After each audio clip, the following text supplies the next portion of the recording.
Breakfast with Friends. And what an honor and a privilege for us to go live onto our Facebook and YouTube channels to be able to just capture this moment and say a very good morning to Mr. Nico Kleynhans. Nico, thank you for your time, sir. Hi, and hello to the listeners. The Christmas season is upon us. And as Christians, we develop multiple personalities this time of the year. Because on the one hand, we remember the birth of Christ, which did not occur in December, but we remember it now anyway.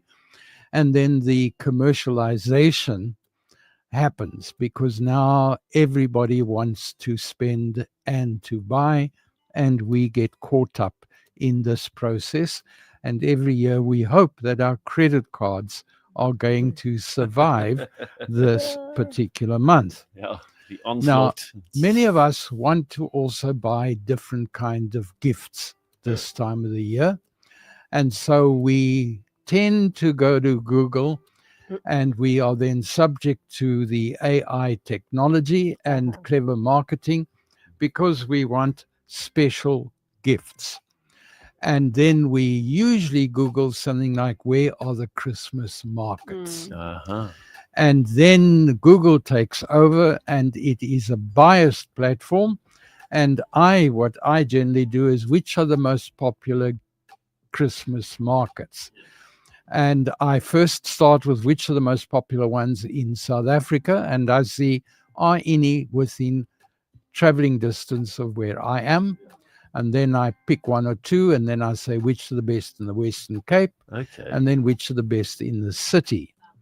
Now, the people from Cape Gate Shopping Mall won this year because they managed to get most of the listings because they've got a market there that they claim has 300 specialist homemade gift manufacturers at their mall. And I'm going to go and give it a try and see whether they have anything special, because we've all got those relatives who are different, and we need to get them different kinds of gifts. Are you speaking about me, Nico?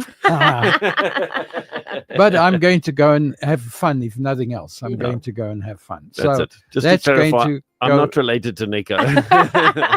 And that's going to go and get some fun time for me to go shopping. I enjoy that kind of shopping and just see what has come out in the market. But I have recalled what it was like in the 1950s, because what my parents used to do was walk us down the North End in what was then known as Port Elizabeth, my sister and I, and then judging by our faces as we passed the shop windows and looked at all the toys, they decided what gifts we would get at Christmas time. Now, it took me 3 or 4 years to click. That was how Santa Claus decided what kind of gifts we were going to do. And once I got the formula right, we could at least influence the kind of gifts we were going to get. But today, I think it must be much more difficult, because the kids tend to want to go electronic today. And now it's which is the mobile, which is the electronic games, and the budget items become very different. The other decision we've got to make as a clan, because our house becomes the local clan headquarters, is what meats to buy, because again, at Christmas time, we overorder. We get too many meats. We cook enough food to last us for 3 days after Christmas. And every year we say we're not going to buy this much next year. And we know we are lying to ourselves. We are going to buy this much. Absolutely. We're going to cook. We're going to end up using far more electricity than we should be using. At least this year we've got solar power. That helps. And we're going to eat until we don't want to eat anymore. I've also placed the traditional Christmas pudding orders already. That lady who from yesterday bakes for us every year has already got the order. She will do what she has to do. And that will then be the traditional meal that we will have after everybody else has finished eating. But that's part of what our Christmas day will look like.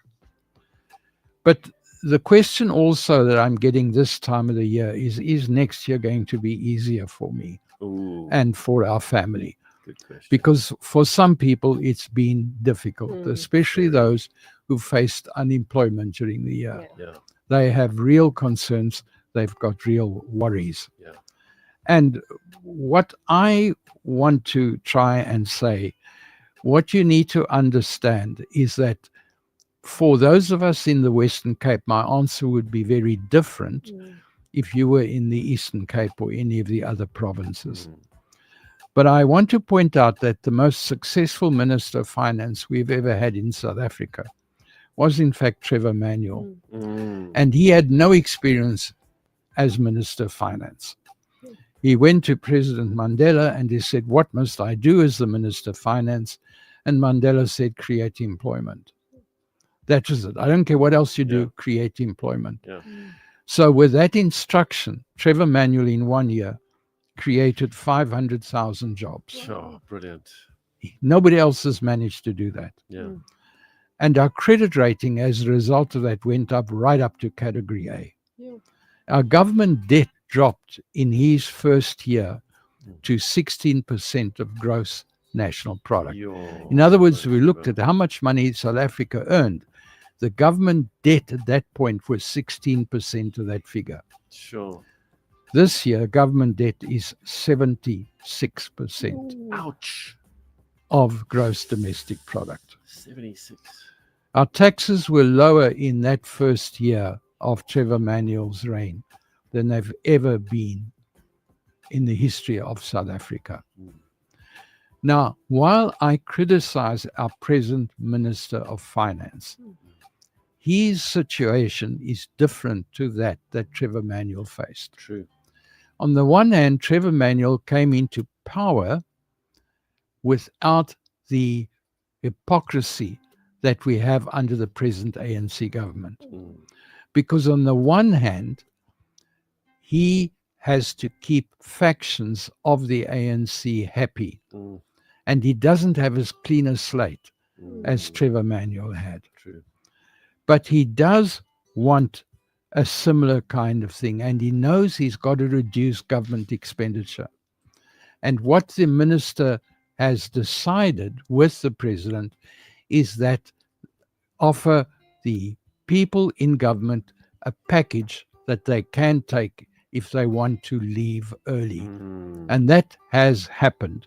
And those cabinet people, those senior government officials, will leave. Unfortunately, not enough government ministers want to leave, and certainly not deputy ministers who ought to leave are wanting to leave either.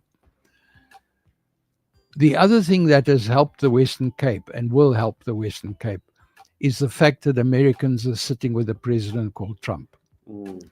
He has had a meeting with his particular people, and they've said, sir, we can't generate the kind of products that you want us to generate in agriculture.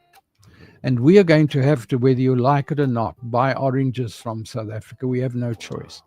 And we're going to have to buy nuts, macadamia nuts from that particular country. We buy from them or we buy from China. You choose. And as a result of that, we are now having an extra 10 billion rands worth of exports to that country. Wow. That counts in our favor. Big time. So there are a whole lot of things that will be better for next year, that will improve the quality of life, particularly in the Western Cape. And certainly the unemployment will go down. Our market rating will go up. The fact that we've already cut the cost of debt by another 0.25% means that those of us who have debt of more than R1 million, from this month, we've got R1,000 more a month in our pockets. There are changes that are coming. It does get better. And I'm more optimistic this time of the year than I was a year ago and 2 years ago. And with the election coming up, the ANC has made a remarkable statement. The future representatives have to be able to read, and they have to have some leadership experience if they want to be leaders. That, believe it or not, is actually some kind of progress. That is scary. I wish you well, folks. Have a good day. Thank you, Mr. Nico.